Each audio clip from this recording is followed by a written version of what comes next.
I'm sorry. I'm sorry. I have to do it.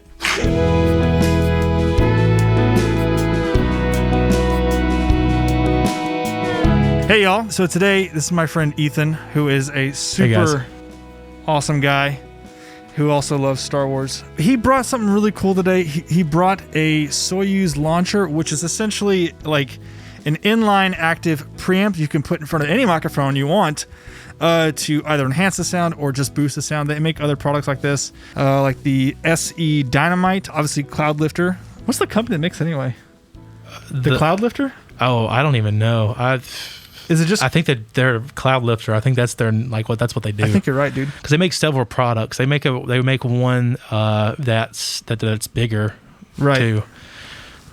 That's even more expensive. That's than right. This one. There's one that's like the 2 channels. That's right. Mm-hmm. So yeah, we're gonna try this thing out on we're gonna use it for bass, for kick drum, for snare drum, and then lastly vocals, which maybe if Ethan feels obliged, he'll sing for us today. I will say the quality on this thing is absolutely amazing. When I got it shipped, they shipped it in a package like Look how this. Cute that is. I love that. Little carrying case. They gave me the name of who put it together, and then who checked off, and their faces and their like real names on a business card, dude, and their signature. I mean, like, I guess if something goes wrong, you just go over there and confront them or something. I don't know. Chuck. Yeah, it's amazing on the quality that they have, and they trust it. Like it's right. Like that you're going to get a good product, and if something happens, they're going to take care of it. There's no question. I mean, the fact that they do all that extra work that a lot of other companies don't do. That's super cool. I had no idea. Vlad's going to be getting a nice email about this later.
Oh, the overwhelming, never-ending, reckless love of God. And oh, it chases me down, fights till I'm found, leaves the 99. Oh, the overwhelming, never-ending, reckless love of God. And oh, it chases me down, fights till I'm found, leaves 99. Everyone's got their own set of troubles. Everyone's got their own set of blues. Everyone's got their own set of troubles. Walk a mile in another man's shoes. Everyone's got their own set of troubles. Everyone's got their own set of blues. Everyone's got their own set of troubles. Walk a mile in another man's shoes. So we just got done listening back to everything, and I think we pretty much agree on the consensus that for certain instruments that have a longer sustain or need the body, it really helps those instruments out, and for certain singers as well. Like we tried it on Ethan's voice, obviously, and for his voice, it didn't make a difference. I didn't really hear anything significant, but for my voice, it really helped mellow out the top end. The thing that we both agreed on in terms of what was the biggest difference was the bass. Dude, the bass sounded like it was a Motown bass after it was plugged into the Soyuz, and I really dug the kind of grittiness of it. You know, it was definitely thick with 2 C's. I'm sorry. I'm sorry. I have to do it. 2 C's and a Q in there. I don't know where the Q goes. It was fat with a PH. Our consensus was that the bass, it really mellowed out the bass and made it nice and like that's kind of the stuff that I do to a bass. Like anyway. Yeah, that's what I do. Is kind of add a little bit of grit in post-production to help it kind of sit and fill and mix out more. And it was really cool that it kind of did that from the get-go, you know? Yeah.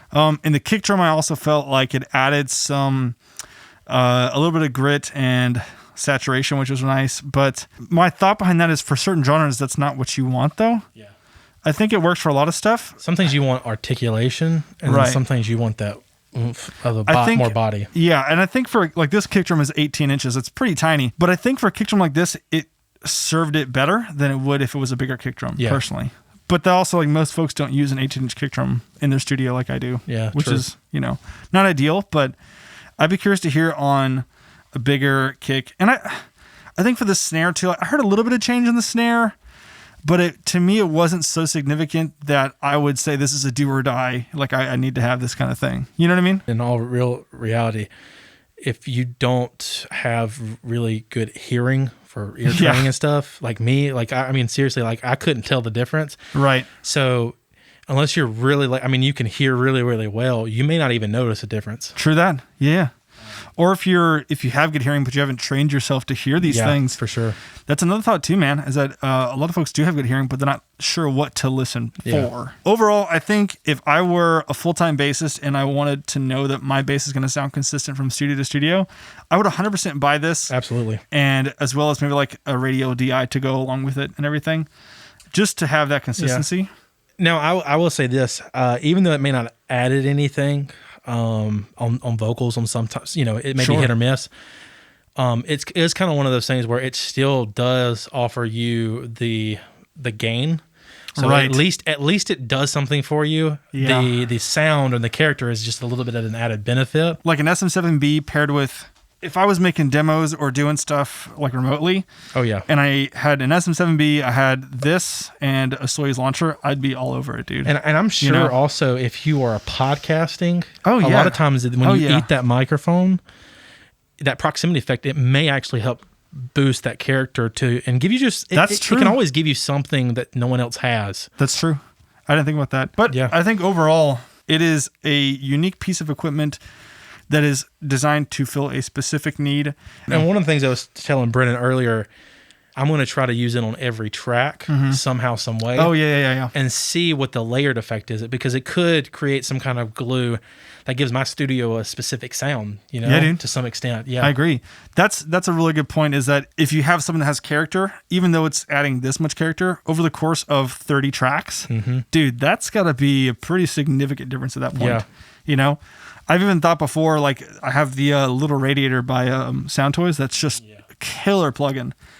I thought at one point, if I can get it to where it sounds unity for everything, I would just take my entire track listing and just throw it on every single thing, and that's my preamp simulator. I've done that before. I've actually I've bounced everything in Logic. I've bounced everything down, and then added. Actually, I didn't do the radiator. I used the J35 plugin from Waves. It's the tape simulation. Yeah, that's good. I got the Kramer tape version. I have both. They're awesome. Really? Yes, they're great. I used it on every track to see just kind of what kind of characteristic does it do to everything. Right. And even though it's, because a lot of times that tape plugin, I couldn't hear the difference. Sometimes when I added it or not.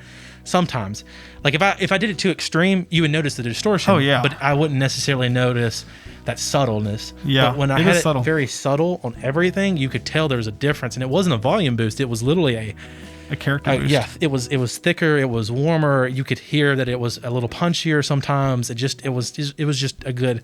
That's awesome. Good example of. I might try that. Something little. That's super cool. Add up to be. Thanks for watching. You can always check out Favory Sound on Instagram, Facebook, all that fun stuff, and YouTube as well, obviously, if you're watching this on here. And stay tuned for the next video. This is Ethan. Say bye, Ethan. Hi. Bye. Bye. What'd you say? Hi and bye.